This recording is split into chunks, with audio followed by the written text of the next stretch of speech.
So I think we can start.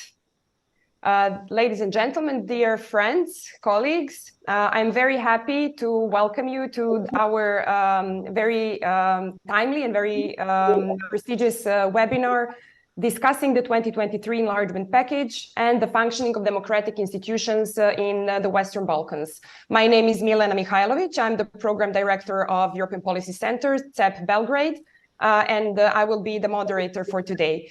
The webinar is organized by CEP Belgrade in cooperation with our partners from the Regional Think for Europe network, which this year celebrates its 10th anniversary. So it is a very, very important milestone for us, considering that our regional network has succeeded to join 6 think tanks from the entire Western Balkan region, working on issues related to governance, public administration reform, EU integration, and other issues over the past 10 years. And we are really looking forward to continuing this work together with our partners. Who will be today featured as speakers and commentators on the enlargement package of the European Commission.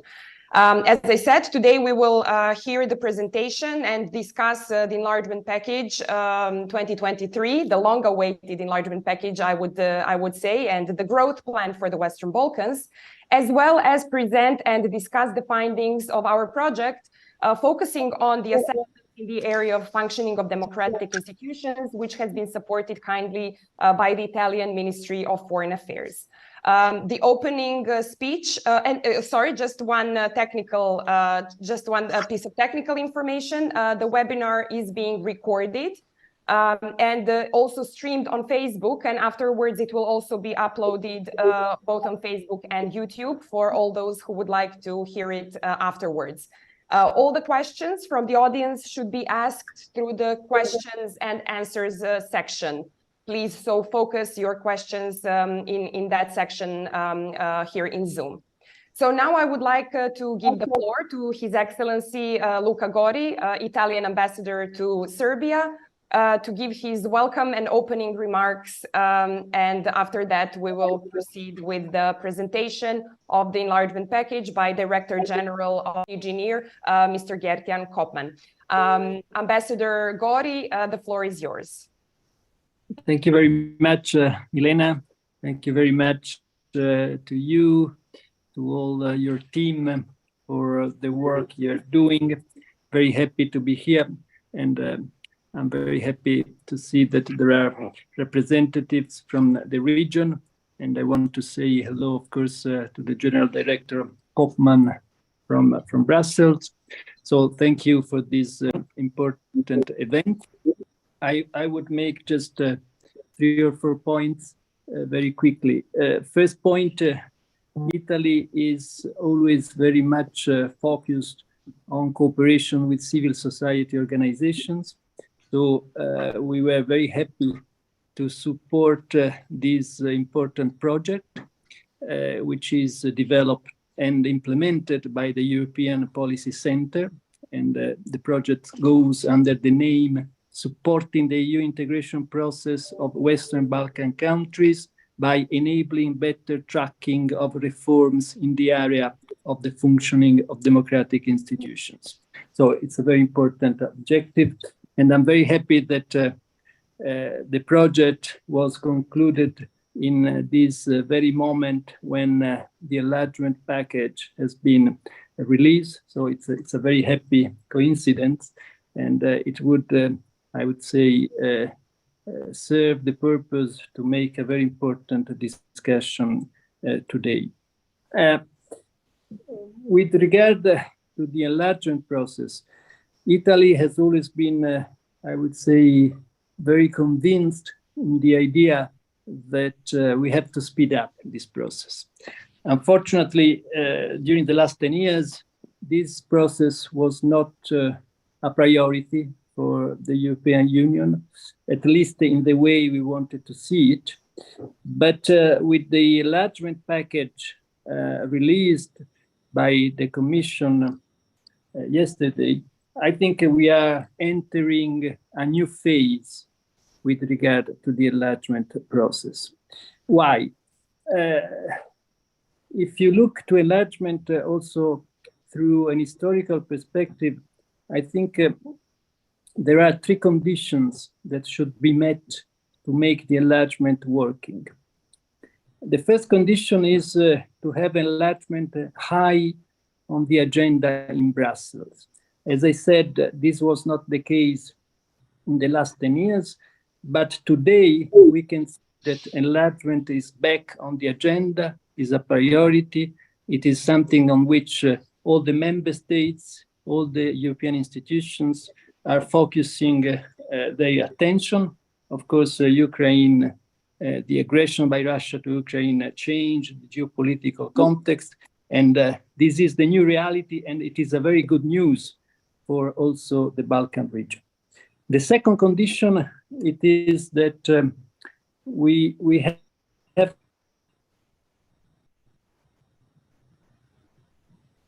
and to have the right balance between conditionality and incentives. And also in this respect, probably in the last year, this is at least our perception, the balance was not the best one.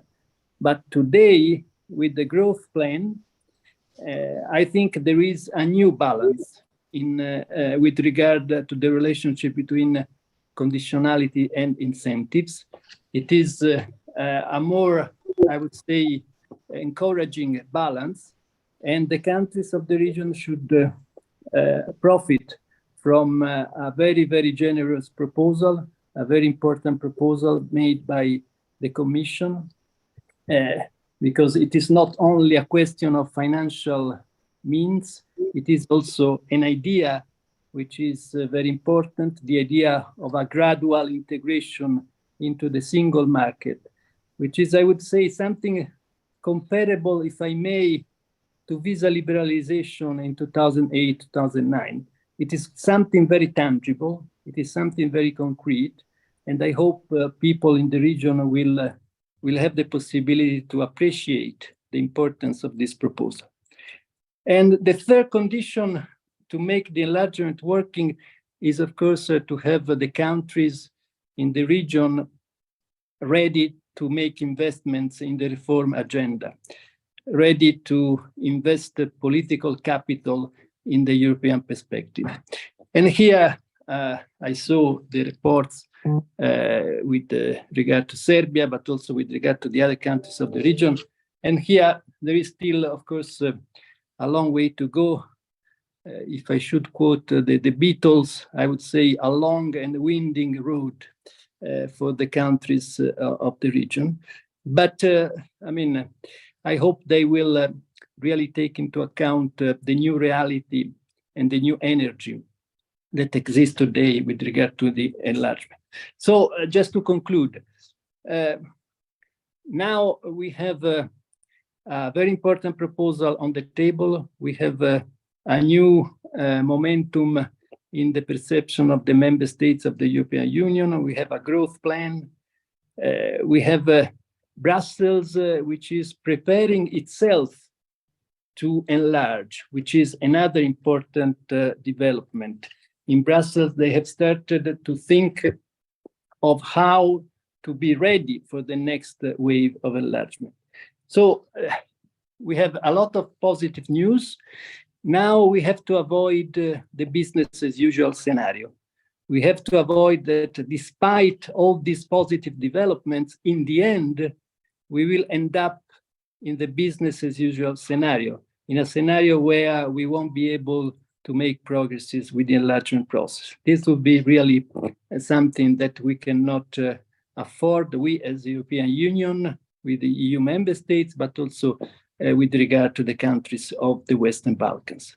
I would stop here for the moment. I thank you once again, and I'm ready to listen to the other interlocutors. Thank you very much, Milena.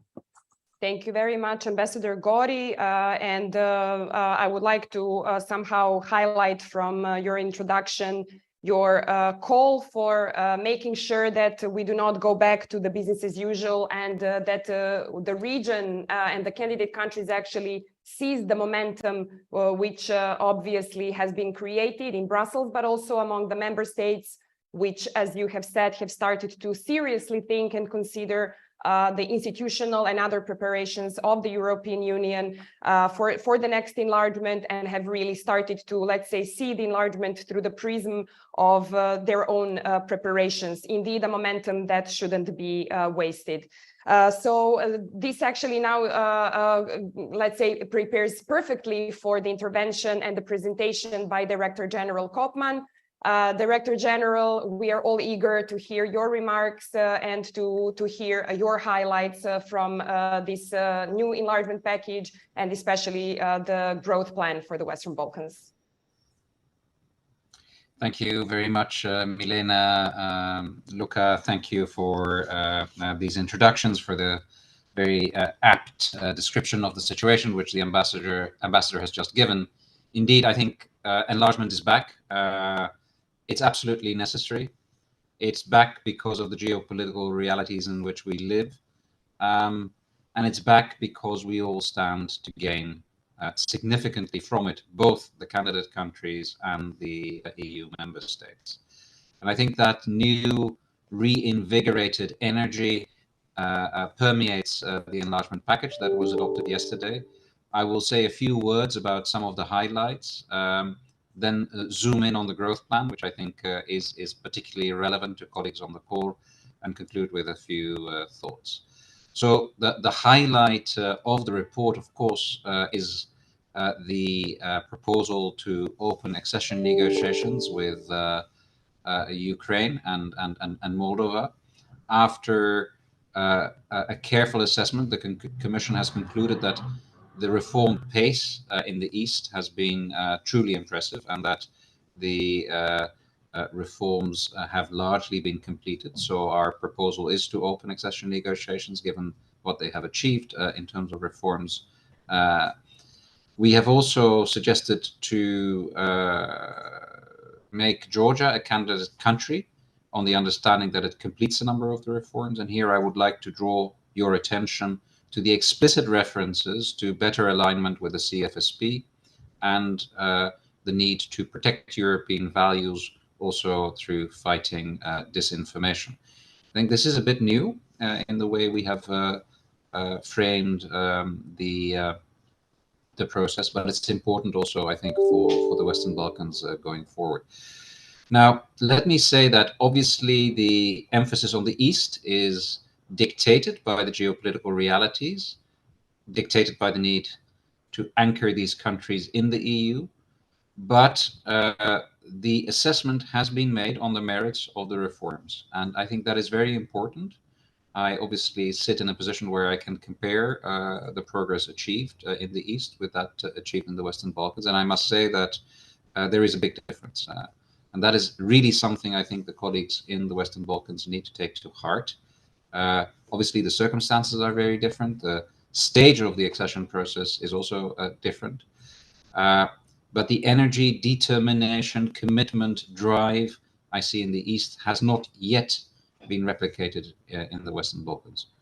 And the second message I have for the Western Balkans is that is absolutely what we need now.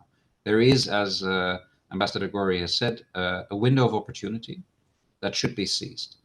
There is a lot of energy and willingness to look at this, and we do want the Western Balkans in the EU. Our Commission President, with whom I had the privilege of traveling in the Western Balkans last week, was crystal clear about this. She sees enlargement in the Western Balkans as something that is not just in the interest of the countries concerned, but in the interest of the whole of the EU. She would like to speed it up, and she would also like the countries to benefit economically already before enlargement. And I think that is a very powerful message, which needs to be taken seriously. If we look at the progress across the 6 countries, there is some indication, fortunately, of this renewed momentum translating into more reforms. And we hope that will be built upon in the coming months and years. Another key takeaway for me from the visit is that we need to redouble our efforts and help the countries make the reforms, be closer with them. And we probably haven't had the degree of interaction and support that some of the countries need. So let me be very clear, it takes two to tango in this process, and this partner is ready to dance. Let me now go through a few of the countries. I think Montenegro used to be the front runner, very advanced, all of the chapters open, of course, but has lost its way a little bit in the past year and a half on account of there not being a government and due to the stagnation that this implied for reforms. Now there's a new government. We had the privilege of meeting them on their very first day in office, actually the very first hours that the Prime Minister had been appointed. He met with our president, and it's clearly a very pro-European government. It's, I think, the unifying theme of their government, and therefore they now need to move forward very actively with appointments to the judiciary and a number of other reforms that are needed to fulfill the rule of law interim benchmarks under chapters 23 and 24, so that we can go there. We, from our side, will do everything to help the country. It should regain its momentum. It's very advanced, and therefore it should move forward. Turning to Serbia, very interesting, of course, for most of you. We have also seen progress recently on a number of fronts. And clearly, we also believe that Serbia has technically fulfilled the benchmarks to open Cluster 3 on competitiveness and inclusive growth. However, whilst there is progress on rule of law issues, clearly also more reforms are needed. And the issue of insufficient alignment with a common foreign and security policy remains an issue that will block, I fear, the opening of Cluster 3. It should also be noted that the conclusion of a free trade agreement with China just recently is not terribly helpful, given that a candidate country that really wants to be a member of the EU will no doubt know that trade is a matter of exclusive EU competence. Finally, in this particular case, the relationship with Kosovo, of course, is crucial, and the implementation of the Ohrid agreement is essential. We had some very clear messages for both countries, Serbia and Kosovo, on the trip. This progress is required to advance on the European path. The EU cannot import bilateral conflicts into the EU, and therefore this will be a blocking item. We have heard recently some encouraging news coming from Belgrade, and I hope it will be advanced and implemented.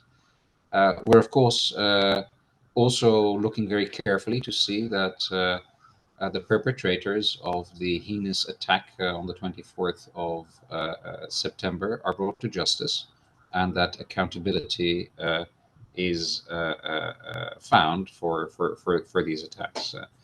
But technically, Serbia is advanced. Strong administration could move forward. If I could be so free, there needs to be more of a choice for the EU, a more clear orientation, and then we could move fast. Turning to Albania, there, of course, we have seen quite a lot of progress after we opened the negotiations, even if more is needed on the rule of law and on anti-corruption. Screening process on the fundamentals cluster has been completed, and we're now in the Council discussing the opening of the negotiations on Cluster 1. North Macedonia, progress has been made, but still a lot of work to be done in the fight against corruption and organized crime, public administration reform, and public procurement. And here, obviously, to advance, constitutional changes are needed as per the negotiating framework. And we do hope that on that basis, we can also open Cluster 1. Then I come to Bosnia and Herzegovina, where to which candidate status was given last year. We have in our report proposed that the country would have access to enlargement negotiations once the once the conditions for opening, once compliance with the membership criteria is achieved, which still requires quite a lot of work given the state of advancement on the 14 criteria, given the state of advancement on the political criteria. But the signal is very clear, as the president said, the door is open. The country has made some progress, more progress than it has achieved in a long time.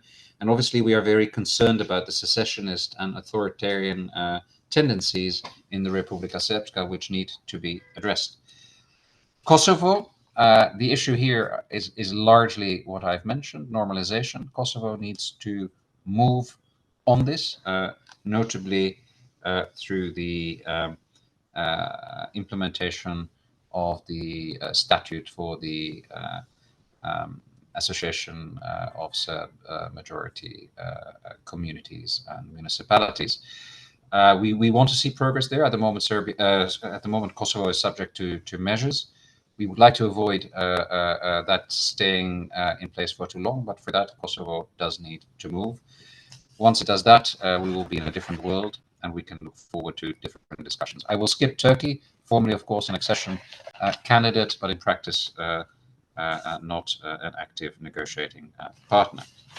Now, if you listen carefully to what I say, there has been progress, but I think it's fair to say that more progress could have been achieved, and we're not satisfied with it. We take our part of the responsibility also, and this is why, in addition to the accession process, we come with the growth plan for the Western Balkans. Very important to realize Mr. that this Kaufman, I'm sorry for this slight interruption, but I didn't mention, because this was something that we agreed just before the event, that I will allow for a couple of questions to you right after your intervention, because you will not be able to stay with us until the end of the event. So just to signal to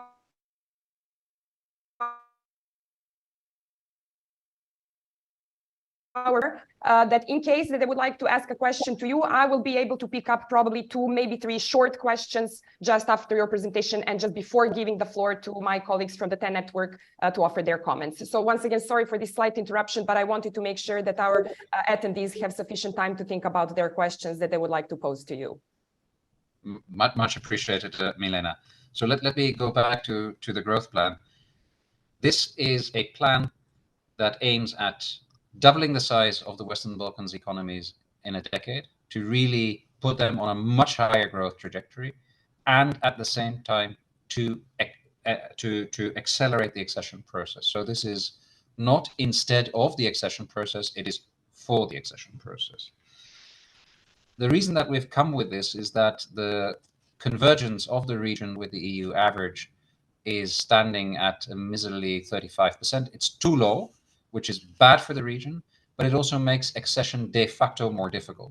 So by working very hard together over the next years to double the standard of living really in the region, we will actually not just bring the benefits of enlargement to the citizens and the businesses of the region earlier, but we will also make enlargement a lot easier. So the plan is based on 4 pillars. I won't go into too much detail, but crucially, we propose to give access to 7 key areas of the internal market avant la lettre, so before enlargement, provided obviously that the necessary conditions are met, which would provide, we believe, a huge boost to the economy, because the areas relate to the free movement of goods, services, access to the single euro payments area, which could save up to 500 million euros a year. We will want to facilitate road transport to give more access, integrate the energy markets better, facilitate decarbonization, bring them into the digital single market, and integrate them into industrial supply chains. So this is a very economic program. And And we believe that there are huge benefits from internal market integration. That is the lesson of enlargement over the past 25 years. But we do see that the countries themselves in the region, the 6, are actually not really integrated yet. So an important condition for access will be that the common regional market in these areas is completed and that the countries do not stand in the way of each other as they move forward. So one conditionality will be that if you block your partners, you will not benefit from the single market access.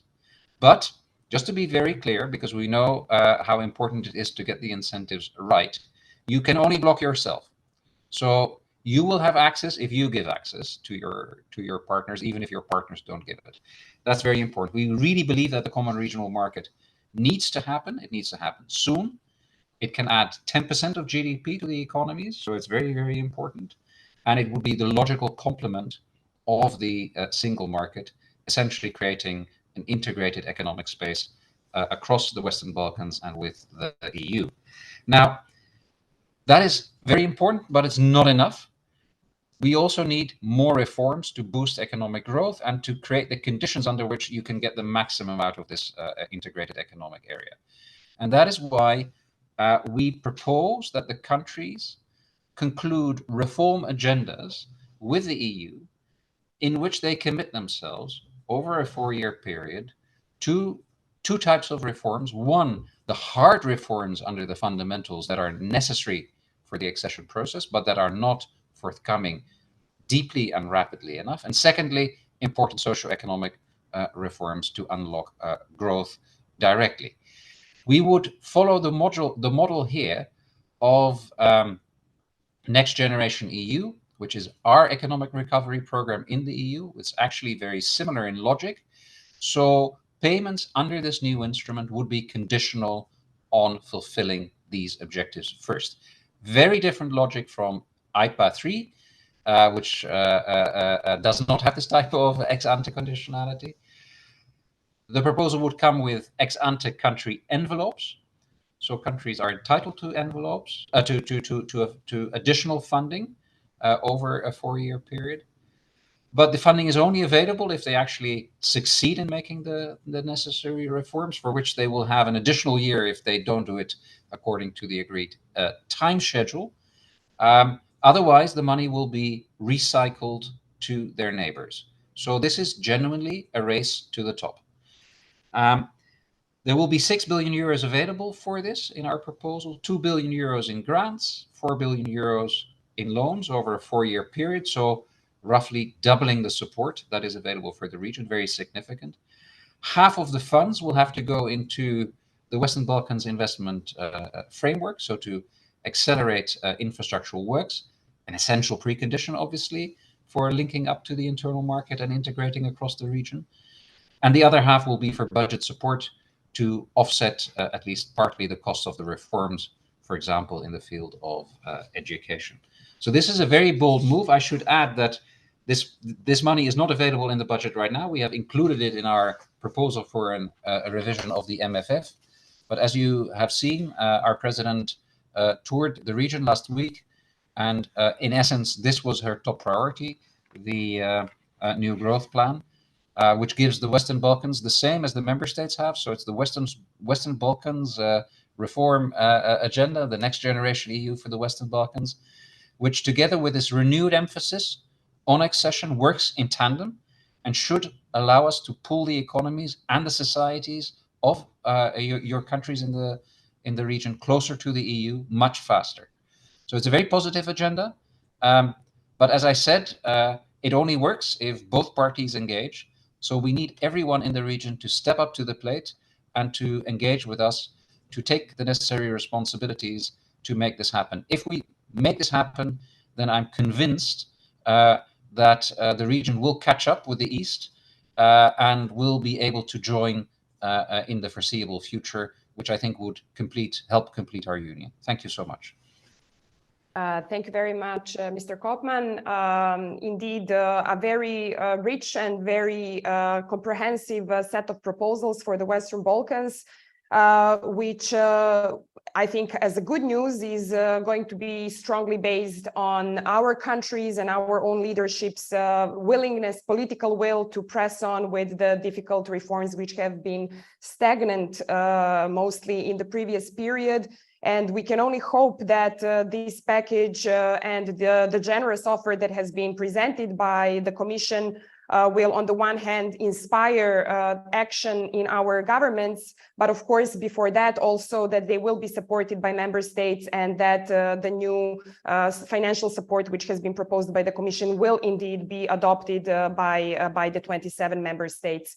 At this point, I have one question that was asked to you in the Q&A. Mr. Maillard from Jacques Delors Institute, our dear partners from Paris, is asking, is staged accession a way to now move forward, and would that apply to all candidate countries? So if you can briefly reply to this, and in the meantime, if anyone else has an additional question, I will be able to pick up one more question for Mr. Kopman before we proceed with the discussion. Thank you very much for that. Milena, are you still speaking? You are muted. No, I'm waiting for your answer. Thank you. Listen, just to say that what you see in this proposal on the growth facility actually would afford the countries access to the internal market before membership.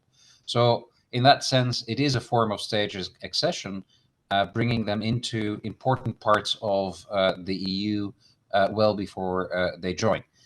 And that, I think, is a very concrete offer. It's very real. We have that to some extent in the East with the DCFTAs. We need that also in the Western Balkans. How far we will take this, because obviously stage accession means different things to different people, and could also have an institutional dimension. That is a different story. For now, we want to focus on something that has a real impact on the lives of citizens in the near future. I think this is critical. The one thing that strikes me in the region is the cynicism and the lack of trust in the enlargement process. We need to address this. We need to reverse it. And the best way of doing it is to have a real impact on daily lives of people. And that's why the growth plan is so important. Thank you. Thank you, Mr. Kopman. And there is an additional question from my colleague Strahinja Subotic from CEP. As the growth plan is still in a form of proposal as part of the MFF revision, how likely is it that member states will downsize it or even shut it down? Well, I can say that we had a first discussion with member states yesterday already, and obviously it's too early for them to judge, but I think it met with overwhelming support.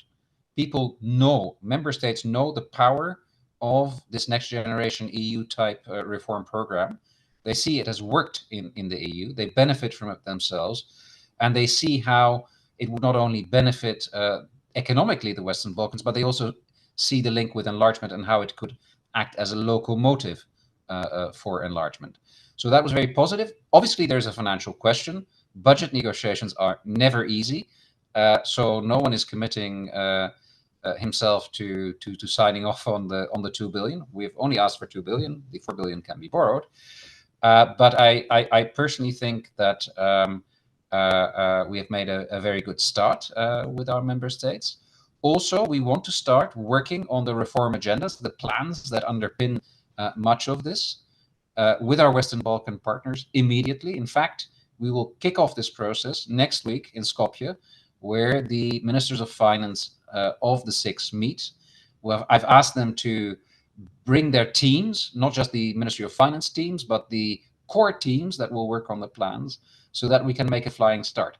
My personal objective would be that we get to a space where, before the final decisions are taken in December at the European Council, we can already have outlines of what the countries can do, so that our member states see that, you know, they would put their money towards something very concrete. They see what their money would buy. And I think the proposition that we have worked up, and I should add, collectively with the six partners, a lot of consultation has taken place, is going to be, in my view, a very powerful proposition that is very, very hard to decline. Thank you. Thank you, Mr. Kopman. This sounds like a good plan to kind of create an understanding among the member states that they would indeed make a good investment. I have 3 more questions. I will just pick up 2 of them because I think that still it would be quite worthwhile to use this opportunity to get a few more comments from you. Our colleague Kristela Hachkai from Tirana is asking, is the alignment of Western Balkans 6 with the common foreign and security policy of the EU a condition to profit from the growth plan? Well, we haven't finalized the formulation of the conditionalities yet, but obviously a better alignment is going to be necessary for the enlargement process, as I've just said, and the logic of the growth plan is that it accelerates enlargement. So work on this will definitely be beneficial. The precise implementation and detail will follow at a later stage. And the final question that I will take, Gregoire Soria Metias is asking, does that mean that for the allocation, well, does that mean, I'm not sure to what it is referring, but perhaps we will be able to understand, that for the allocation of the Commission's funds for candidate countries, there is going to be a fundamental prerequisite? I'm not sure what that means. For the growth plan money, there will be prerequisites, as I have explained, in terms of ex-ante conditionalities, but also in terms of horizontal conditionalities. And for Serbia and Kosovo, there will be conditionalities related to the implementation of the Ohrid dialogue. That we need to really overcome. It's time for Kosovo to set up the association, and it's time for Serbia to implement measures that amount to de facto recognition of Kosovo. We cannot continue this millimeter-sized progress year by year with all the risks that it creates between the 2 countries and for the region more widely. So the growth plan is a generous offer, but it does come with conditionalities which are in the interest of the countries concerned and the interest of the EU. It's time really for the region to accelerate the reforms, to take a forward-looking perspective and to move. If it moves, it will double the size of the economies of all the countries. And I believe it will be very difficult for leaders to explain that they would consciously miss this opportunity, which is so clearly in the interest of everyone in their countries, for the sake of sticking to arguably difficult, but nevertheless smaller considerations that hold their own countries and the region back. So now is time for leadership in the region, and we sense that it should absolutely be possible that leaders will buy into this. Thank you. Thank you, Mr. Kopman. Certainly, this is the hope that similarly to the structural funds that would be available after accession, which have in the past proven to be politically but also financially too costly to lose, we can certainly only hope that the leadership in our countries will realize what kind of an opportunity we are having here. And this is just until the end of the current MFF. So I can only imagine that the Commission will probably have similar and perhaps even better proposals for the next multi-annual financial framework. Thank you very much, Mr. Kopman, for joining us. I don't know how long you can stay and listen to the comments. If you can, we will be very happy to have you for a bit longer. If not, once again, thank you very much for joining us, for taking the time, and we hope to stay in conversation with you in the next few months. With that, I would now like to open the floor for the comments by the experts from our Think for Europe network. And I will start with my colleague from Foreign Policy Initiative Bosnia and Herzegovina, Haris Chutahia. Haris, despite some expectations to the contrary, the European Commission has not recommended immediate opening of accession talks with Bosnia and Herzegovina, instead conditioning it on the necessary degree of compliance with the membership criteria. How do you see this recommendation? What is your comment? Yeah, hello everyone from Sarajevo. Although Bosnia and Herzegovina has made only limited progress in implementing 14 key priorities since obtaining the candidate status, last year, the European Commission has actually recognized the need for Bosnia-Herzegovina to make a formal progress toward the membership, as well as the risks that if this doesn't happen, there's also kind of this disappointment in the public and in certain political circles with this conditional recommendation. However, it was realistically the only way for Bosnia-Herzegovina to receive this recommendation, as the full implementation of 14 key priorities were stated as a condition for opening the negotiation, and Bosnia-Herzegovina did not do much, as seen in the newest report. As the European Commission repeatedly emphasizes, setbacks in Republika Srpska have hampered the progress in the implementation of key priorities at the state level, most notably the criminalization of defamation and the draft law on foreign agents. Also, Bosnia-Herzegovina made the most progress in the last reporting period on aligning its foreign policy with the European Union. But still, the efforts of Republika Srpska aimed at Bosnia's neutrality regarding to Russian aggression in Ukraine, which is contrary to the European Union foreign policy, were emphasized. Following this conditional recommendation, the European Commission actually delegated decision on the next steps to the Council. Following that, the European Commission will submit to the Council a report on the progress of key priorities implementation by March of next year. And everyone actually understands that full implementation of key priorities will be impossible in that time, by that line. But it remains to be seen how much progress actually will be sufficient for the Council. In any scenario, I think as well as with the candidate status and yesterday's recommendation, the eventual decision to launch negotiation will be political rather than the consequence of hard work and the success in reform implementation.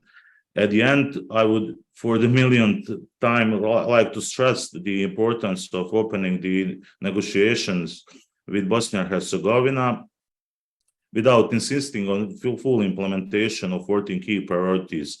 Because if we are actually stuck in this stage, it can last for years. Because we all know that 14 key priorities actually include all the outstanding issues in Bosnia-Herzegovina that there's simply no way to solve it all at once. And this can last for years, and it would open us to other actors' influence that are not in the interest of the EU as well as of Bosnia-Herzegovina. That's all for me.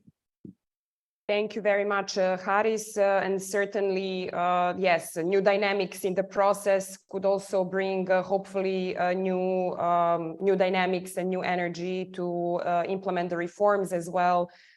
Stronger popular support for those reforms. But indeed, Bosnia and Herzegovina remains in a very difficult situation due to these internal divisions. I would now like to move to Tirana. We have Daniel Proni joining us from the Institute for Democracy and Mediation, our partner organization in Albania.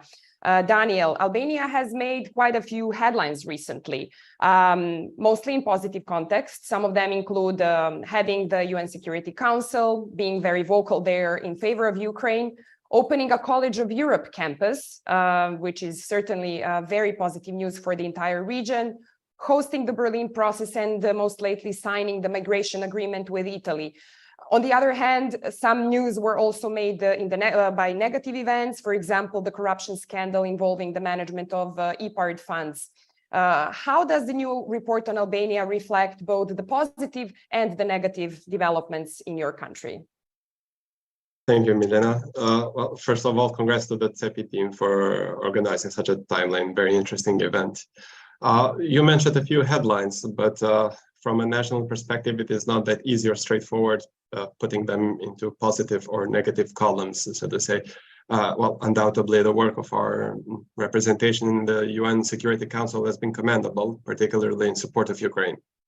Although it is deeply frustrating not seeing the same standards applied to recent events. But overall, the report does acknowledge that Albania is constantly aligned with the EU's foreign policy. The hosting of the Berlin process too, and the EU Western Balkan summit prior to that has certainly helped to keep the region engaged and solidify a sense of ownership within the region. But we see that the speed of implementation of the agreements reached in the context of the Berlin process could definitely be improved. And we see that the 3 agreements signed the summit before have not yet been ratified by all countries.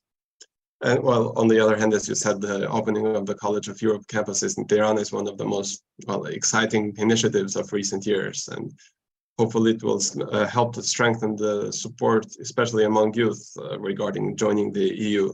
But based on a better understanding of the EU project and how we can contribute to it and maybe alleviate some of the cynicism that often accompanies the support, although such support is very high in Albania. And yeah, we signed the migration, apparently we signed the migration agreement with Italy, but I won't waste much time on it. It's an unusual agreement, and although Commissioner Varhelis recently said that they are looking at it as an interesting model, I'm sure that the judges in Luxembourg are seeing it only as a headache when the time comes to go through the EU law check. But yeah, if you notice, the common thread of all these headlines is that they deal with the behavior of the state and the government on the international scene, and they say very little about the domestic concerns. This has been a constant pattern of trying to get international recognition while neglecting the responsibilities at home.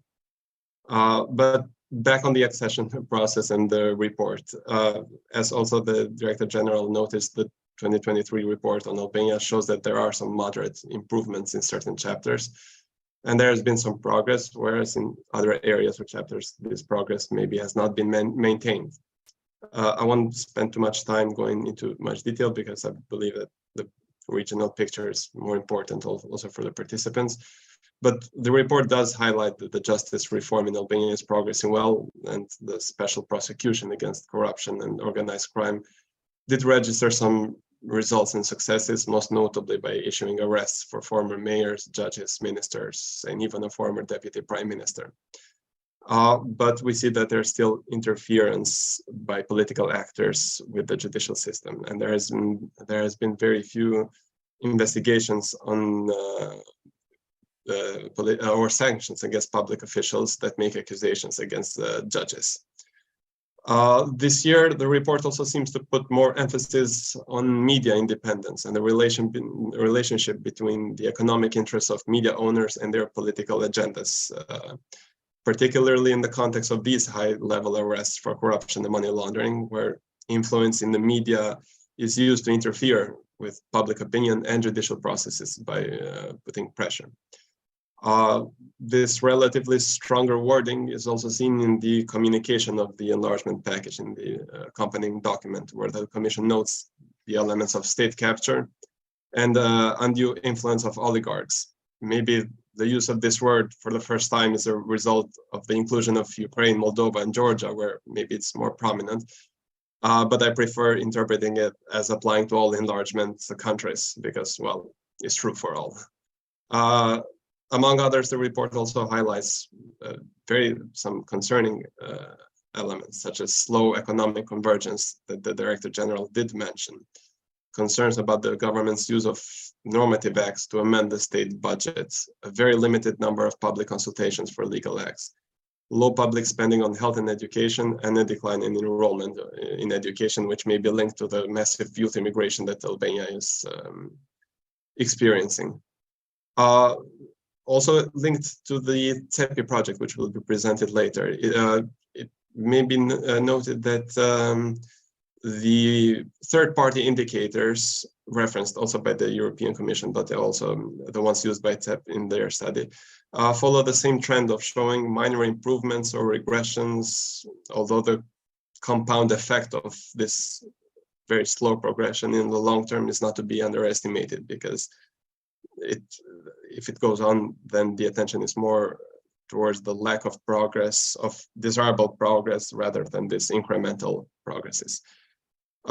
Whereas the ranking doesn't tell much on third-party indicators because it's relative to other countries' performance. But also the policy elements covered by the section that reports on the functioning of democratic institutions, which is in the center of the CEP study, has somehow broadened. For example, in the elections component, it points to the government's decisions adopted a few weeks before our local elections this year, which provided increase of salary to public employees and support to retired person, alongside also statements from the Prime Minister that support to municipalities will be dependent on the elections result. At this point that the report is trying to at least indirectly tackle the troubling dominance of the ruling party in the elections, which was missing in previous reports. And a few last words on the media coverage of the report, actually, in Tirana, in Albania. Almost all major TV networks and online news portals picked up on the report and reflected its findings depending on the nature of the news outlets. So news outlets that dealt with economic issues, covered the economic criteria, and so on by that logic. But there was no analysis conducted, at least in the media. Very few experts were invited to comment on the report. Political actors from the conventional parties just provided their predetermined interpretations of the text of the report, painting it according to their narrow day-to-day political interests. And no primetime talk show covered the report. However, today the report will be presented to the Parliament, and remains to be seen the discussion it will spark. Unfortunately, the Prime Minister will not attend the plenary session because he's in Paris off to save the world as per usual. So we circle back to that domestic matters can wait. But it's encouraging to see the attention that this event gathered, and in contrast to this behavior, I look forward to the discussion we'll have. Thanks. Thank you, Daniel, and thank you for pointing out both the positives and the negatives. Certainly, it seems that the focus in the main comments and recommendations over the past days has been more on the positive sides, with let's say negative comments and critique, focusing more on the pressing geopolitical and issues related to neighborly relations in the region, with somewhat less emphasis on the negatives which plague our democracies and the rule of law systems. So I think that our contribution as experts and think tankers indeed will be instrumental in order for our public to also be aware of these let's say downsides in and the negatives in the report. So now I will move to Dragana Jacimovic from Institute Alternative in Podgorica. We have heard also from Director General Kopman that Montenegro has been commended for the formation of the new government, as he said, a highly pro-European government, with the hope that this would mark the end of the prolonged political crisis in the country. Considering that the government is now planning to turn Montenegro into the 28th member state by 2028, to what extent does the latest country report speak in support of such ambitions? And considering that the reporting period has covered the technical government's mandate, what do you see as the development? How do you see the developments in that time, and of course the way forward? Hello from Podgorica. Well, yes, Montenegro got a new government 10 days ago, and full membership in the EU is set as one of the key priorities when it comes to the foreign policy of the 44th government. It remains to be seen actually how much this government will work to achieve this priority, since it's not the first time. Actually, previous governments also declared EU integration and membership as the priority, but without sufficiently concrete actions and results in that regard. So this is also reflected in the latest European Commission report, where it stated that Montenegro lack direction, actually focus on the EU related issues. The findings of yesterday's report were actually expected, since we saw similar criticism as in the previous reports and previous years. There were no backslidings when it comes to Montenegro, but nor there were any breakthrough when it comes to the assessment of the progress during the last year. Stagnation of the process is the best reflected in the fact that interim benchmarks for the chapters 23 and 24 were not fulfilled even 10 years after since they've been formulated. This affects the overall progress of the negotiation process, and since as all we know, other chapters cannot be provisionally closed before meeting those internal benchmarks within the rule of law area. What is new in this report actually is one very important recommendation related to addressing the risk of the infiltration of organized crime and corruption into law enforcement agencies and judiciary. This because our Special Prosecution Office opened several high-level investigations showing the huge infiltration of organized crime and corruption in our state structures. And this is recognized as a good progress, actually as a progress in fight against organized crime in the European Commission's report. We think that these cases actually show that the large scale of checks of judges and police officers is needed with a regular control mechanism, and that the EU should demonstrate support in that regard. When it comes to the functioning of democratic institutions, there was no political dialogue and even constructive engagement when it comes to this part from the on the side of political parties. As you said, we had so-called technical mandate for more than a year, since previous government lost support in the parliament in August 2022. As Mr. Koopman said, even without support, the government continued to adopt very important decisions and to dismiss and appoint key officials. This is one side that is criticized in the report, but on the other side, we also had the fact that political instability and no consensus on the reforms is actually the reason why the European Commission stated that there was no progress when it comes to the judicial reforms for Montenegro, which is one of the most challenging area in the rule of law. What is expected from the new government, and what is clearly stated in the report, is that we need to urgently restabilize the functional negotiation structure. This report gives a clear steps on what should be done in the following period, and most recommendations, as I said, were repeated from the previous reports, and we had some recommendations that are, let's say, more directly formulated because they are related to the parts where we were missing concrete actions for a long period on time. As Mr. Koopman said, reaching agreement on key positions in judiciary is the main precondition for reforms in the judiciary, and this depends solely on the political will of the political parties. And we are going to see whether they will show actually concrete actions on this pro-European way. And as I said, those appointments are the first step for meeting those interim benchmarks when it comes to the rule of law area. Thank you very much, Dragana. Montenegro being at this point the only country which doesn't, at least for the time being, doesn't have external limiting factors in its EU accession process, but only internal limiting factors. I can just say that the hope is that these internal factors will be overcome because we badly need a success story in the region. Many people are nowadays saying, experts, officials alike, that now the EU has awoken to the necessity and also geopolitical imperative of enlargement, only to find the entire Western Balkan region sleeping, dormant, and inactive.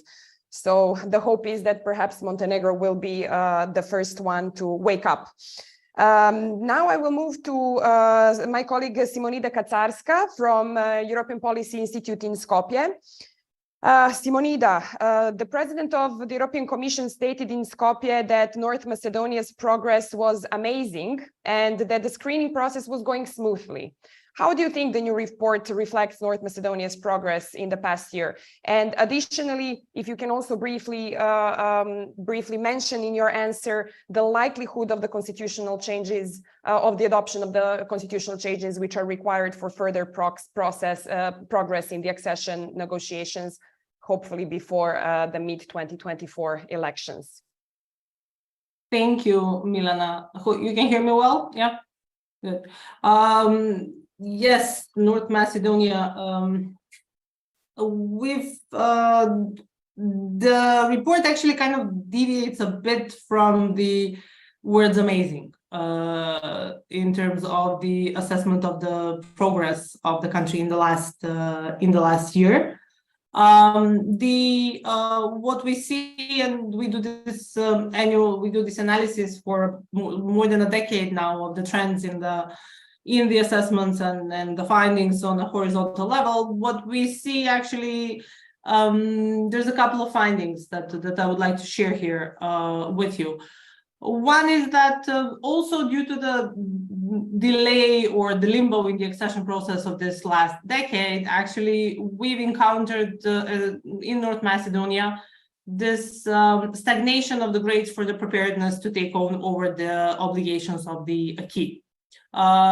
Practically in the last decade, the only one we have witnessed is actually last year, the increase of the level of preparedness on Chapter 31, which is CFSP, in light of the full alignment with EU foreign policy. But otherwise, I think that the best illustration for the limbo in the accession are probably a couple of chapters where you would have good progress over the years for a decade, yet no movement in the assessment for the preparedness to take over the obligations of the acquis. And this is an enigma for us. This is a bit of a question that we've often posed also to the Commission, but I think it also speaks about the political signaling that was given to this region. Whereas the figures on the progress have varied depending on the political situation, on the reform, and this is the case this year. But if we speak in the words of the Commission, in this year, basically, we have good progress in 3 of the 35 chapters. And these are the numbers. So we have 33, let's not go with 35. So we have 3 chapters which have good progress. These are statistics because of the conduct of the recent census, which was delayed many times, free movement of capital, and once again, common foreign and security policies. So this is the state of play.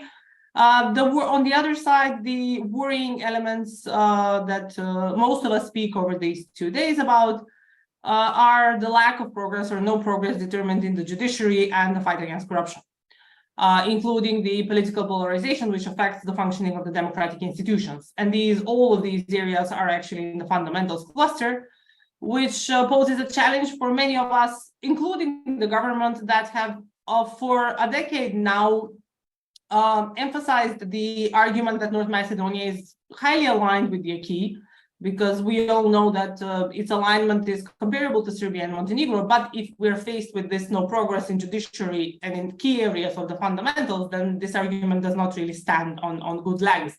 And we've kind of been digesting this for the last 24, if not more, hours.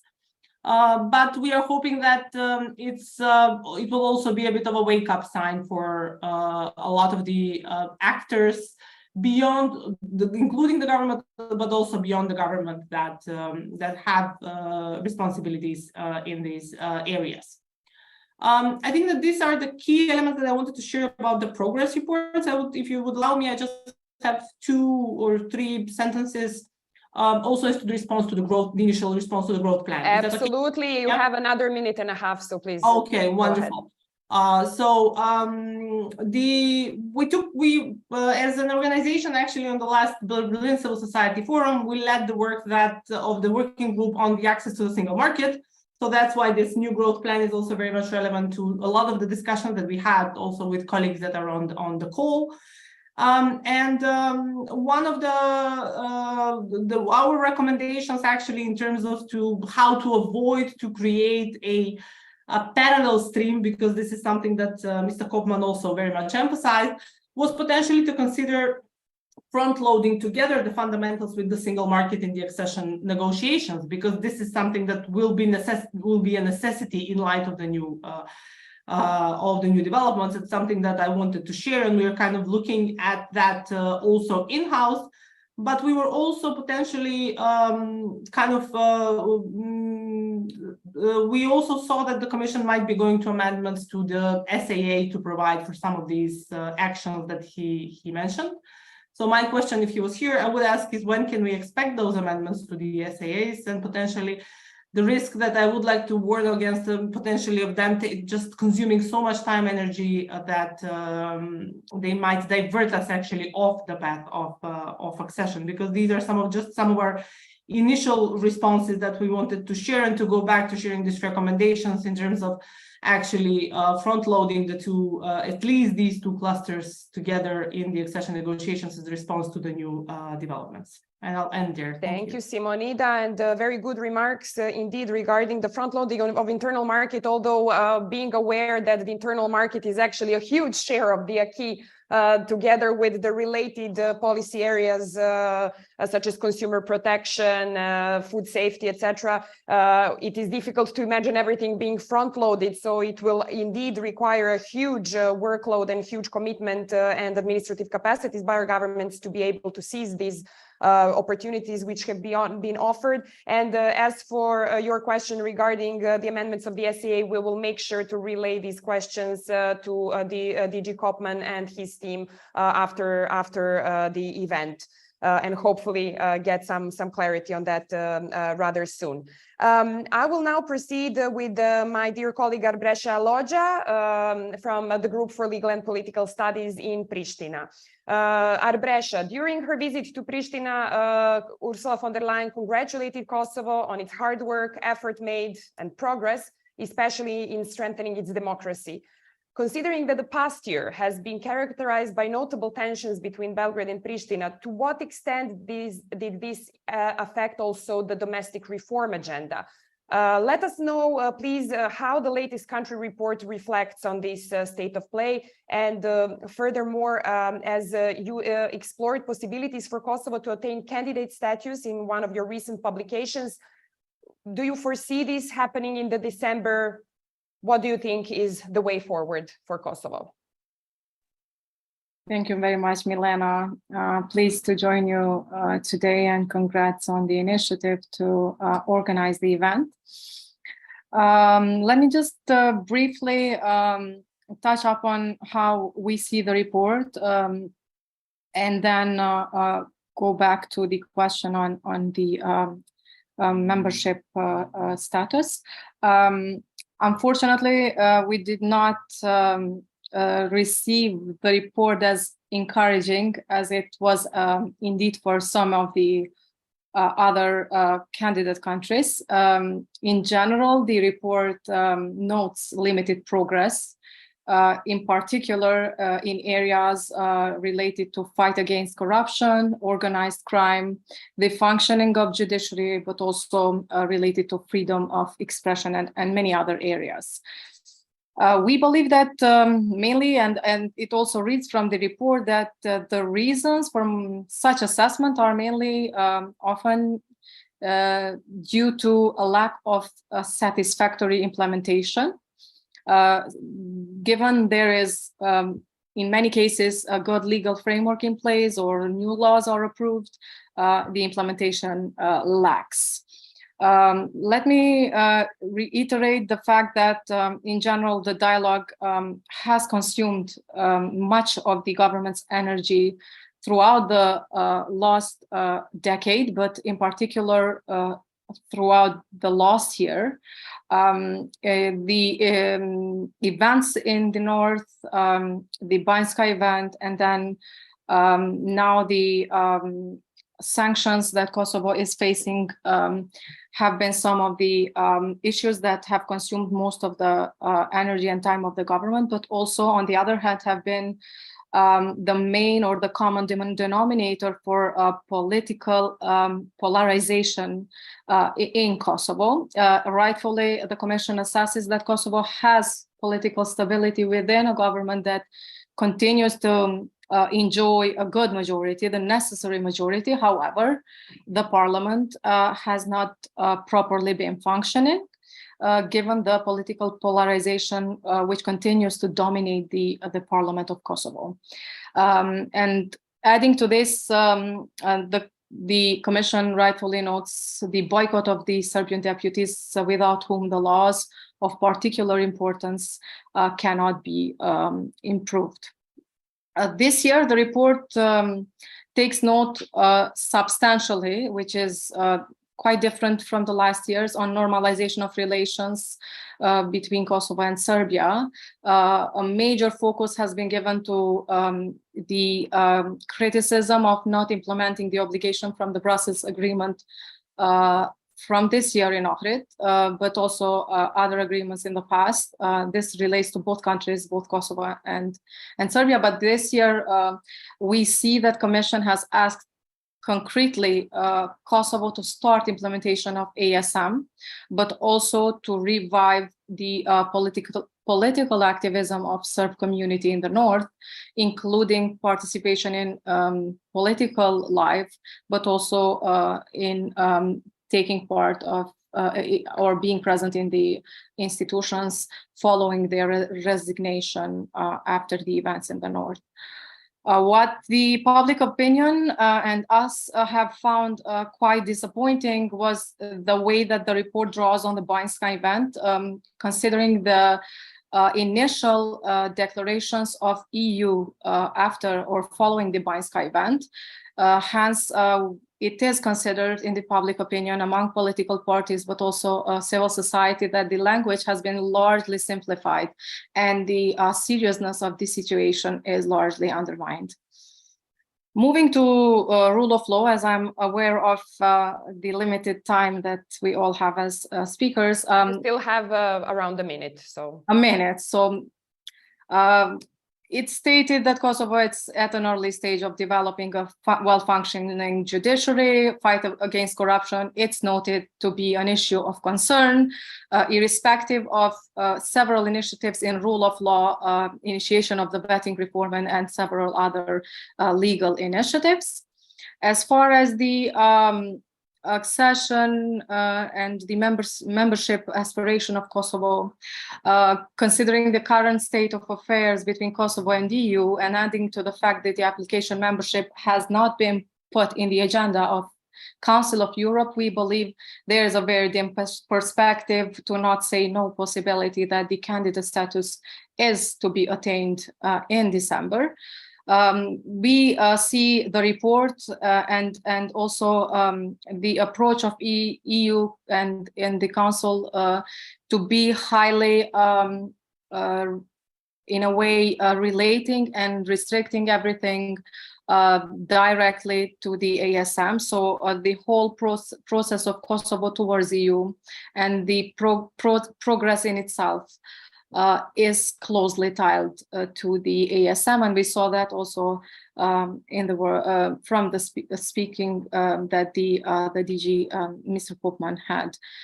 So we remain hopeful that progress will be made in this regard, and the measures will be taken off so Kosovo can be more possible and have more possibility to move forward with the candidate status, but also in the reform areas. Thank you very much. Thank you, Arbresha. I think that Kosovo's report is yet another confirmation of how external factors related to stability, related to resolution of bilateral disputes, geopolitical imperatives all draw attention from the core reforms in the areas of democracy and rule of law, which indeed is very good, very bad news for the citizens of our countries, regardless of whether we are speaking about reforms not being acknowledged or reforms actually not happening and being,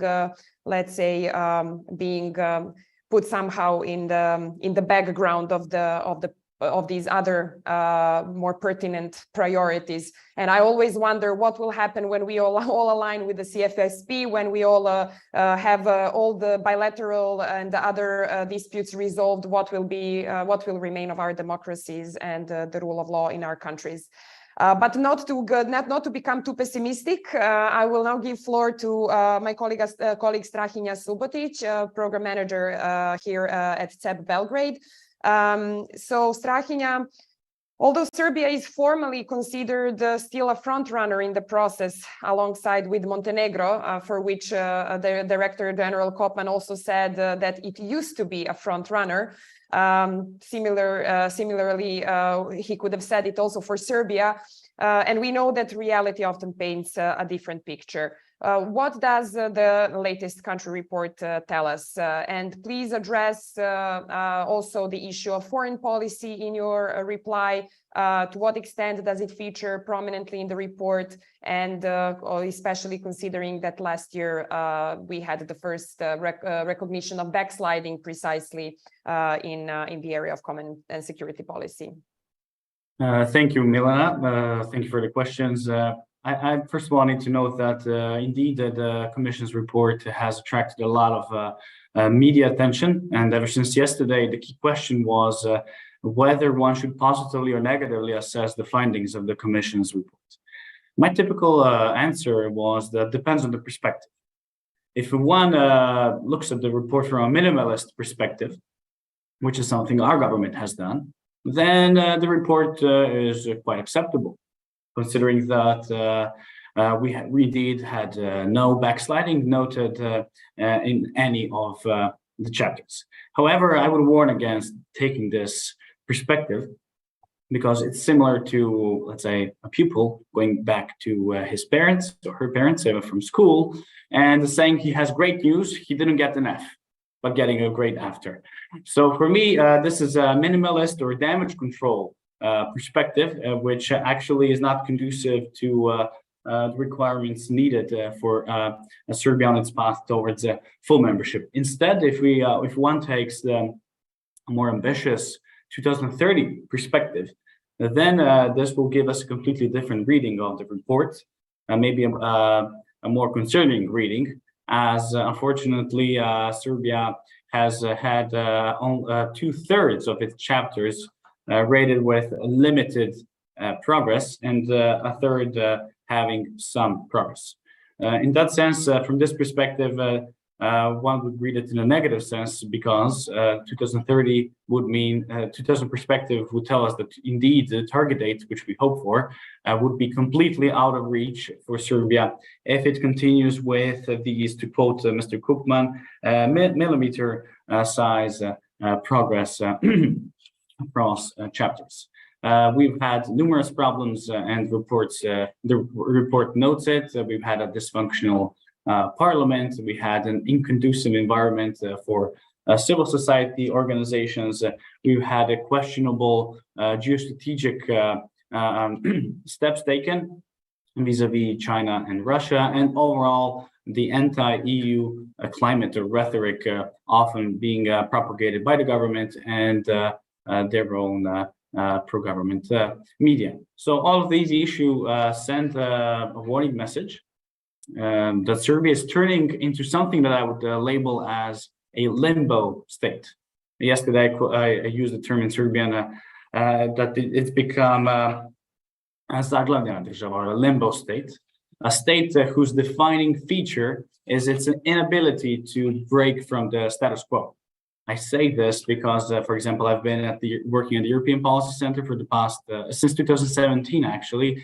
And each and every time my colleagues and I quantified the level of preparedness of Serbia, we see a permanent stagnation, more or less being on a level of 3. Therefore, a lower threshold of moderate level of preparation for membership, and not showing any notable sign or of change or likelihood of change in the future. The latest one, for example, shows only 0.02 percentage point change from a 3.03 to 3.05. So therefore, if one expects a transformative change, it's not going to happen if Serbia continues like this, because as a limbo state, it is characterized by a lack of vision, by a lack of strategic orientation. Secondly, any reforms it does take, it has questionable implementation rates, and therefore a lack of transformative effect. And finally, in this uncertainty that exists in our society, the only certain thing is that even the society is increasingly acquiring this feeling of being stuck.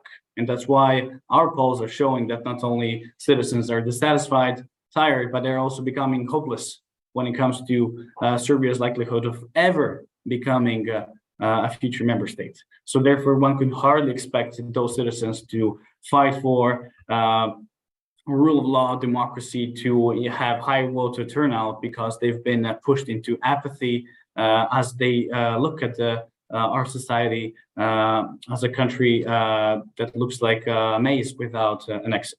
So to conclude, this is a warning message, and the report, I think, has been clear on that, although there could be some improvements, and Milos, my colleague, will tell you more about it. But secondly, this is a wake-up call as well. This is a wake-up call for EU and for all EU pro-EU forces that running the enlargement policy not on an autopilot regime is simply can't be afforded, because the limbo state concept could be applied to maybe some other countries in the region as well, considering that nobody really has amazing, as Koopman said, breakthroughs in the past year. So therefore, I hope the member states endorse and commit to the growth plan, and continue, but don't stop there, but continue further exploring the state's accession model, which the European Policy Center and Center for European Policy Studies have been developing and promoting, particularly in the recent times. So if I'm running out of time, yes, I have to stop you here. Thank you. I cannot give you more time just because you are my colleague from CEP. But indeed, I feel that there is a similar message transpiring from your intervention as, for example, from Daniel's intervention, that although on the ground we do see regressions, although in the areas related to democracy and rule of law, the Commission has been unwilling to recognize these instances of regression. And indeed, this poses a question on how our governments will indeed be stimulated to make progress, to make real progress, and to stop backsliding in these key areas. And we can just wait and see if this growth plan is adopted, whether that will be a strong enough instrument to reverse this trend.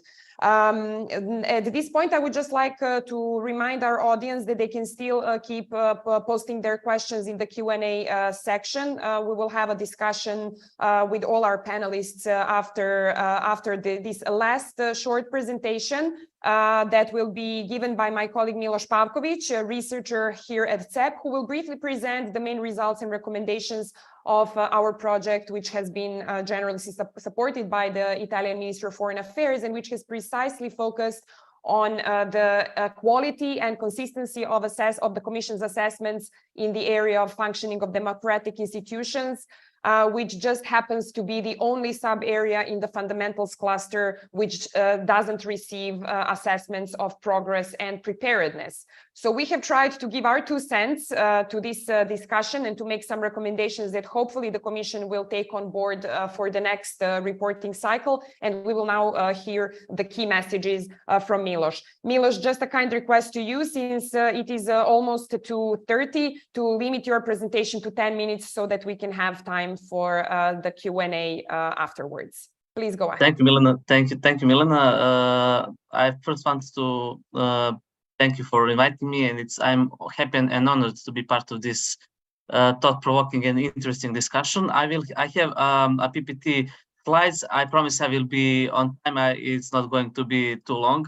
I will briefly present the main findings of our research that, as you mentioned, was supported by the Ministry of Foreign Affairs of Italy. So what we wanted to do with our research project is to analyze more deeply into the function of democratic institutions, or political criteria, as it is also called, in European Commission's annual country reports, and to actually see how this part of report can be improved in terms of providing an assessment similarly to other sub areas and chapters of these reports. So as I mentioned, this is our project, and first a quick outline what I'm going to talk about. This is 3 main things. First is findings of our analysis on annual country reports by the European Commission. The second one is the model that we provided for quantification of country reports and recommendations for the European Commission. Starting with the European Commission report, so we mapped 4 main pillars, or 5 key pillars of democracy according to the European Commission. So these are elections, parliament, governance, civil society, and civilian oversight of security forces. So these are 5 main chapters within the functioning of democratic institutions that the Commission identified.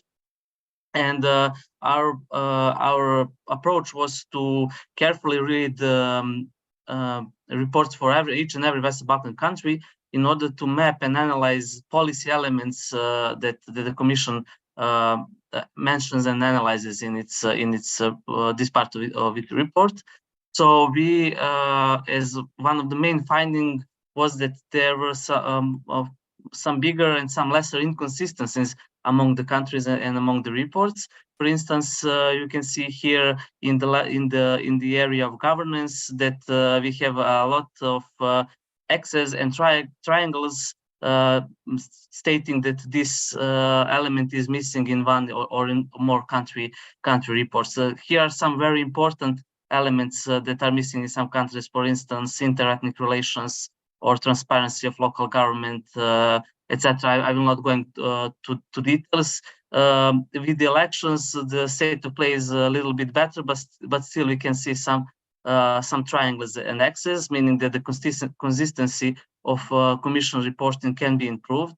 Similarly, with the Parliament, we can also see a lot of red X's and triangles, meaning that these elements are missing in the country reports for certain countries. But basically, what is the most important finding is that the fifth pillar of the Commission report, and this is civilian oversight of security forces, and that is why this table has dedicated page, because actually this pillar is missing in 3 out of 6 countries' reports, and this is alarming because as Commission sees it as an important part, since it dedicated a whole chapter for it. Missing this chapter in 3 countries sends the signal that there needs to be improvement, that something is not okay, and that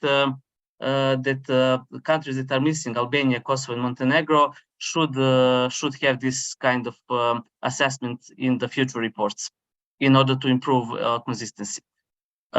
Moving further to additional analysis. So these inconsistencies were based on the last year's 2020 enlargement package, but I take the took a look at this year's enlargement package to see how these inconsistencies addressed, most notably regarding this civilian oversight of security forces.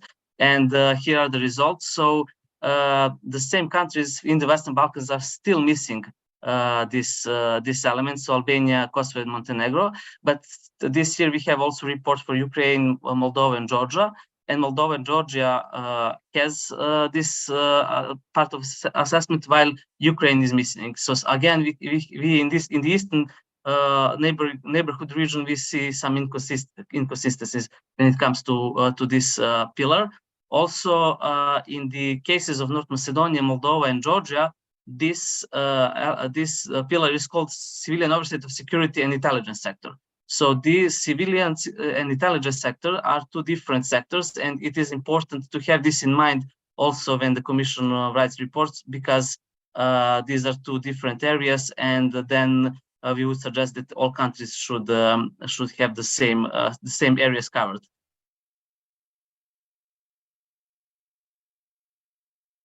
So therefore, no intelligence sector, which is also important from the standpoint of democracy. Moving forward towards our model for quantifying this part of report.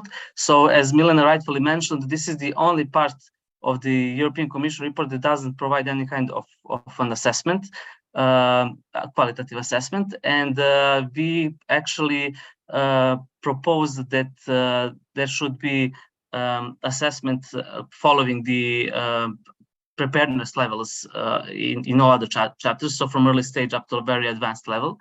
And in order to make this possible, we followed the European Commission scope, and we cross-referenced its policy elements that we mapped in the reports with third-party indicators. So basically, we used the renowned democracy indexes like Varieties of Democracy, Freedom House Nations in Transit, and Freedom House Freedom in the World. And we cross-referenced their elements in order to get the picture, and we actually rescaled their ratings on 1 to 5 scale in order to make it comparable between the countries and according to the Commission's approach. So this is how we done it, and final results are saying the following: the best rated country in terms of functioning of democratic institutions, two best rated countries are North Macedonia and Montenegro, receiving a rating around 3.5. This is within the moderate category, followed by Albania with 345, Montenegro, Serbia, and Bosnia and Herzegovina as the only one below the grade of 3, but very close with 2.98. I don't want to waste too much time. I just highlight few most important findings. For instance, in the case of Serbia, Parliament received the lowest rating because of what the Commission and all other relevant institutions have find in their reports, and this is not following the procedures, often high polarization, etc. In the case of Bosnia and Herzegovina, it received very low rating in case of parliament and government. It can be also the cause of this can be in the disintegrative role of the Republika Srpska, but also inability to implement rulings of the Court of Human Rights, etc. So these are, on the other hand, Macedonia received very good grade when it comes to parliament and transparency of Sobranje and its openness to citizens. This is something that received positive grades. Moving forward to recommendations. So on the course of our research project, while comparing different democracy indexes, we find out we mapped actually some potential indicators and potential policy elements for the Commission that can be borrowed in the future in future reports, and that we believe that should be included. So all these visuals that I'm showing are available on our CEP's website, and they are all interactive. So I call upon you to check our website and check all the infographics, and they can provide you more details. And also we have three papers analysis. Two are already published. One is going to be one regarding the quantification is going to be published in the upcoming days. And I would like to use this opportunity to show my to thank my colleague Ines Someragic for developing these amazing infographics. Without her, this would not be possible. And to conclude my, I hope I'm on time to conclude my presentation. Actually, the idea was to demonstrate how the Commission can improve its reporting, how it is actually possible to quantify it, because this is the only part of the Commission report that is not quantified yet, and it is important because future decisions that are going to be based for integrating candidate countries into the EU would need to take into account also the democracy and the democratic development, and that's why we believe that it is very important to quantify this part of the report. Thank you for your attention, and I am open for any questions. Thank you, Milos. Right on time. So thanks for that. This allows us almost 25 minutes for a discussion. I will now go back to the questions which have been coming in one by one. I will read the question that was asked by Alexander Kostadinov, and which probably was meant for the Director General Kopman, but we didn't have time to address it then. But I will still read it because somebody might like to pick it up from the panel.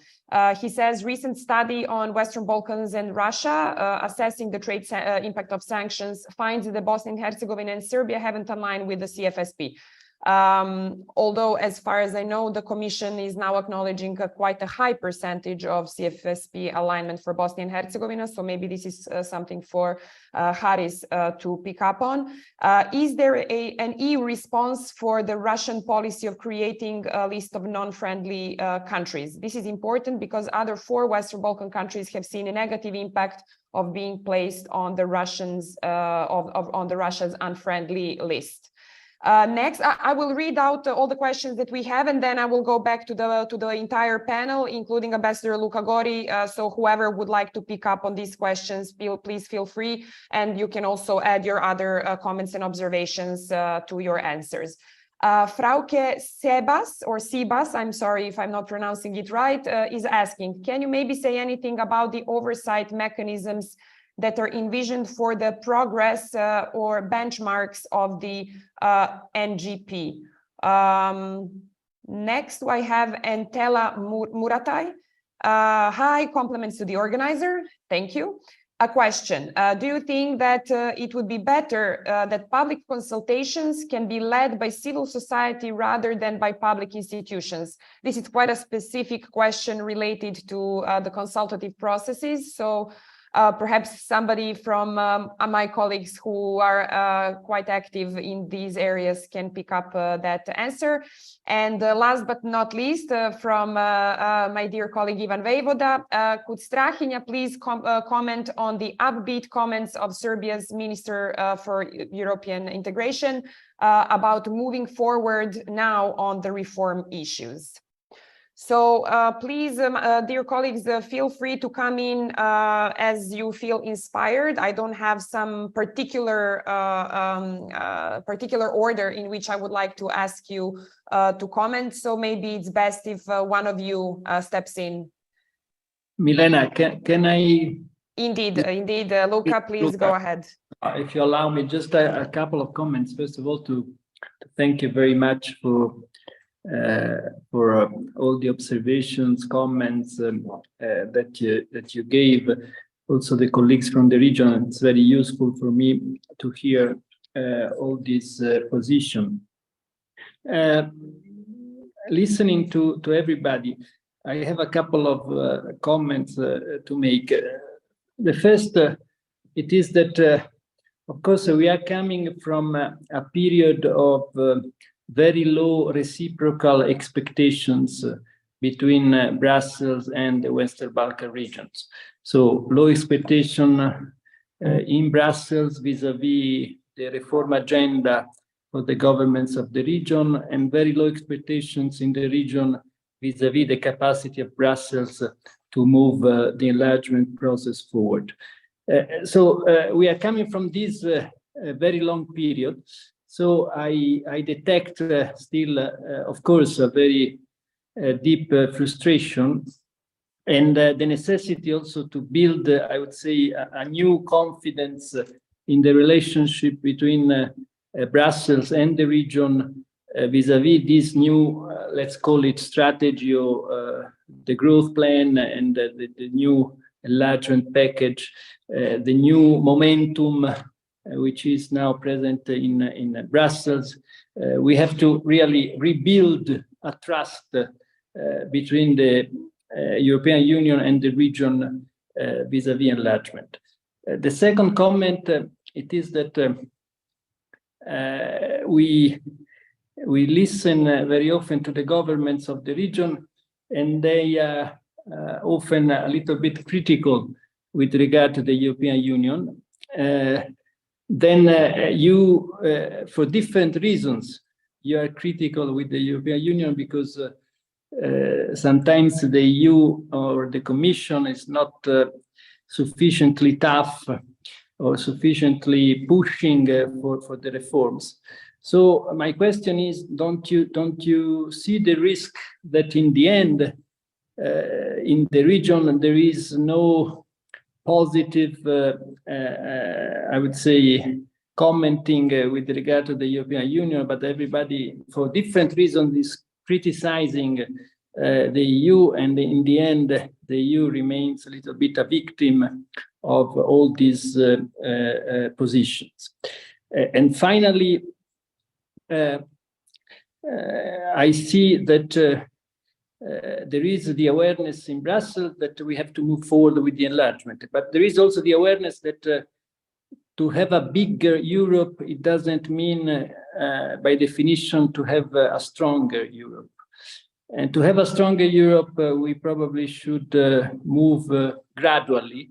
So because we have to, on the one side, to adjust in Brussels, the EU, internally, and on the other side, we have to find the possibility really to push the agenda of reforms in the region.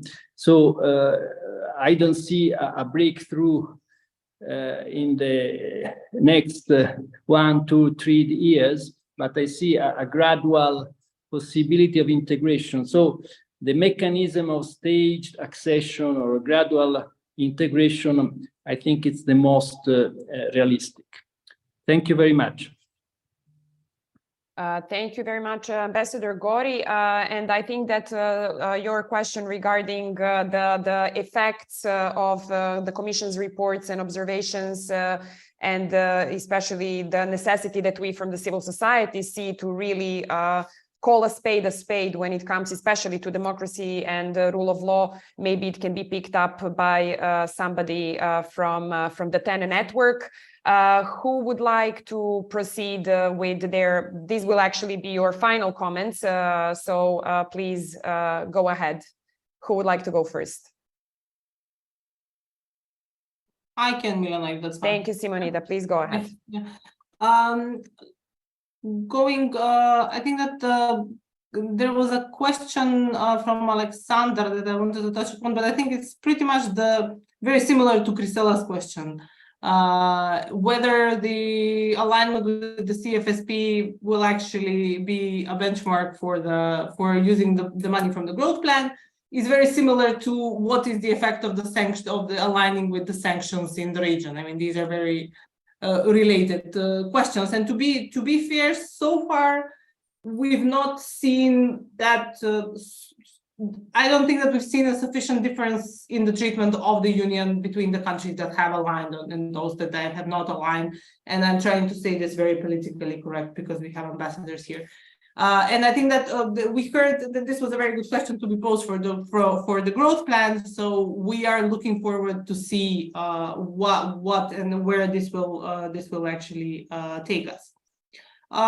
In terms of the comment, I think the Strauke's questions on the new growth plan and the benchmarks, that would be better passed on to Mr. Kopman with my questions on when do we expect, because I don't think that there's enough clarity that we can possibly respond to that. But it's a good question, because I think that and this links to the question of differentiated integration, potential access to the market in the 7 areas, and so on, because these are, I think that we need to press for as much as we can for clarity in setting this path forward, because I think that we are, I think here Mr. Kopman also said, we're possibly sometimes using words to refer to different processes with different understanding as to what do we mean by differentiated integration. Even sometimes the model of staged accession, and people understand it differently. So I think that on our side, we need to press for as much as we can for clarity on what do we actually mean, because I think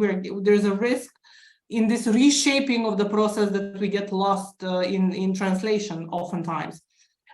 In terms of calling the spade a spade, I think that in effect, the example of North Macedonia in 2015, by contract, in case the Commission, sometimes due to various political reasons, would be unable to call a spade, what they did in the case of North Macedonia, in terms of subcontracting a group of experts to actually say what the Commission possibly could not have said. With the Priva report is one of the positive examples in the region, and we should not forget about it, that this was a very meaningful and very powerful tool that the member states and the Commission had at their disposal to actually make a much more, to contribute to a much more meaningful change.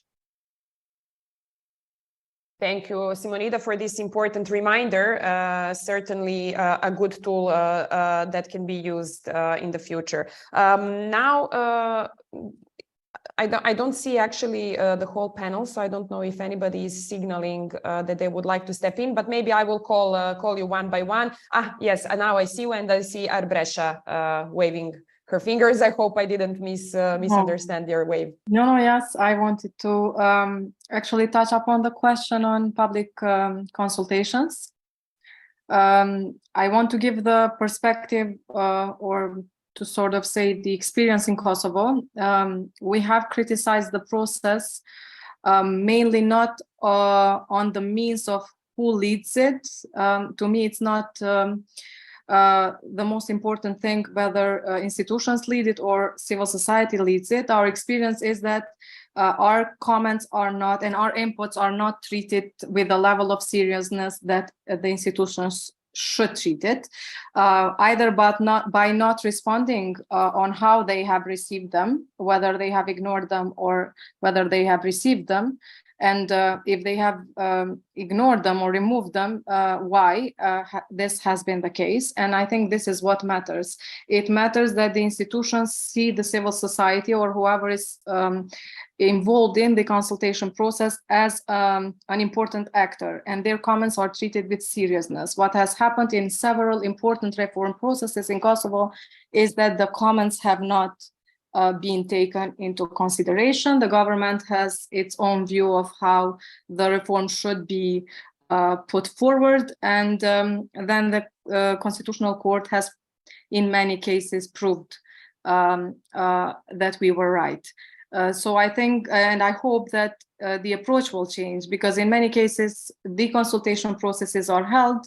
You have a table with comments, but many or none of them, in most cases, are not being taken into consideration.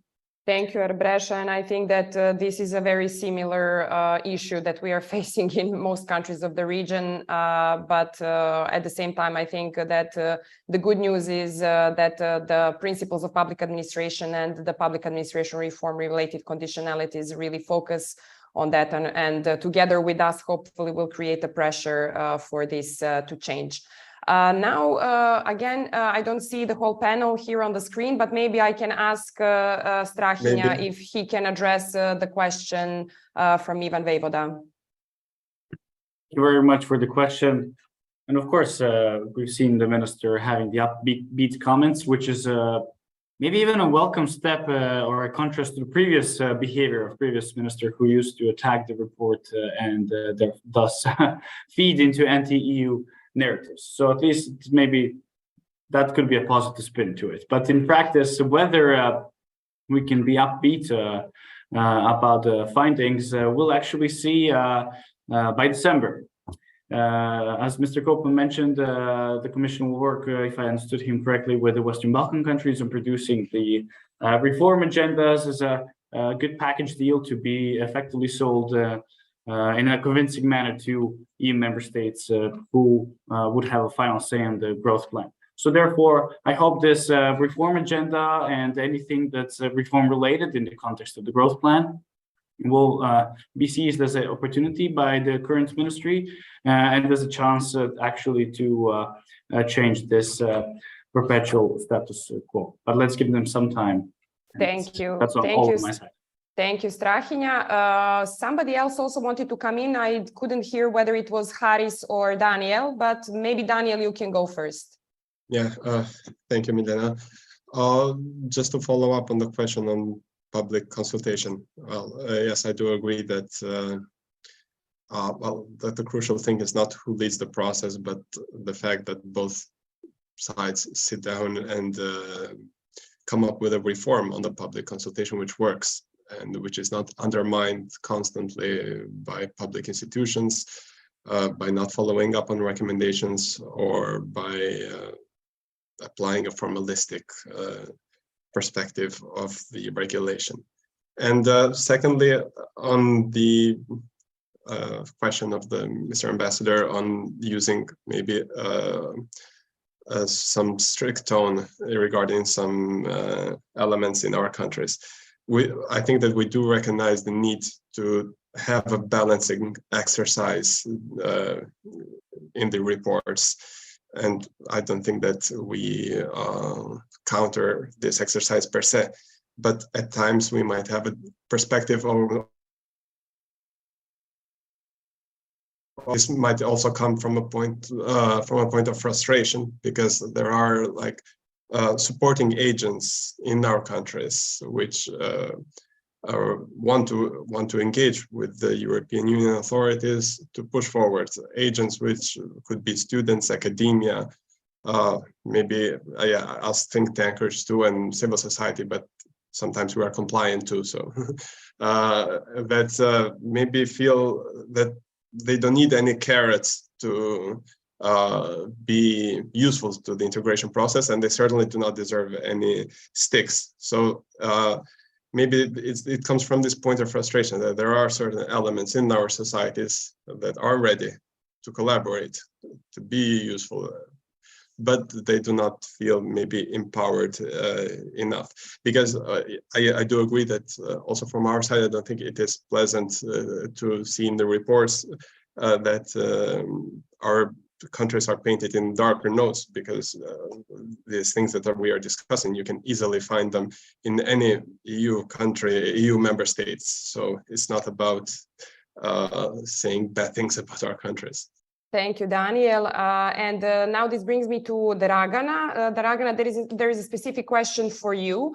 Do you think that, and from Iva Radunovic, do you think there will be obstruction of European integration in Montenegro by political parties that profile themselves as sympathizers of Russia and Russian politics, and that are now part of the legislative branch and the parliament? Also, does Montenegro's current government have enough strength to improve all issues and become 28th member state of the EU in the next several years up to 2030?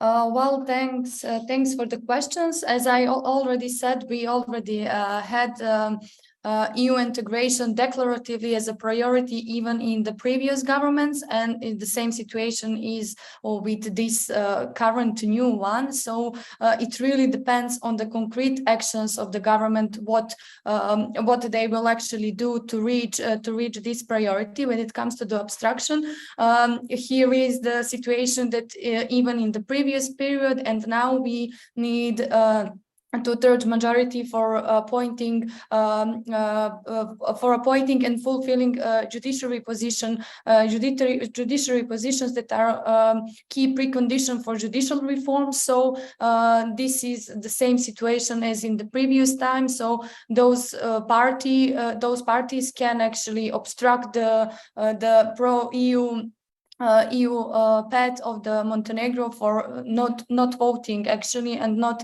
participating in voting for those positions. And when it comes to the strength of the Montenegro's current government, let's wait like month or two to comment on the concrete actions.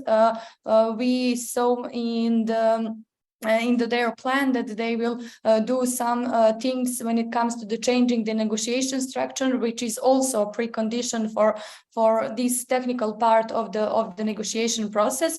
But as I said, we cannot expect too much, having in mind the previous experience with the previous government. But let's wait. But I think that this deadline with all three branches fully aligned and fully in action for reaching these interim benchmarks can actually can make Montenegro the 28th member of the EU. Thank you very much, Dragana, and your optimism is spreading good energy, hopefully. And last but not least, Haris, would you like to pick up on any of the questions just before we close? Yeah, thank you. I would go back to the question of Mr. Konstantinov regarding the alignment with the foreign security and defense policy. I think it's a very, very important question, especially for Serbia and Bosnia and Herzegovina, because as I have stated, there is in this report of the European Commission for this year, it is stated at many places about the disruptions that are done by the Republika Srpska's representatives. And it would be really interesting to hear the response by the representatives of the EU about the countermeasures after the measures of Russia after introducing the sanctions. Okay, Bosnia and Herzegovina has actually followed the EU with the sanctions and the statements, but when it comes to the implementation of those, it's really difficult because there's this dispute within the country. And as I said at the last point of my speech at the beginning, I'm saying that if there is a lack of the European Union in the country, Putin has an avatar in Bosnia and Herzegovina. So that's something to be tackled. Okay, thank you. That's for. Thank you, Haris, for your final comment, and thanks to everybody for their active participation, for their excellent comments. Great thanks to Ambassador Luka Gori for joining us today, for supporting our event. Also, although he's not present anymore, big thanks once again to Director General Kopman, and I hope that there is somebody from his team who will relay our gratitude. Thank you to all the participants and our organizers, especially my colleague Anessa Omeragic, who is not visible here, but she's always behind the scenes. So thank you again, and I'm looking forward to having the next webinar focusing on the Commission's assessments next year, where hopefully we will be able to compare progress and again, hopefully have some positive news and be able to discuss on some substantive progress on the Western Balkans EU accession agenda. Have a great afternoon and see you again soon.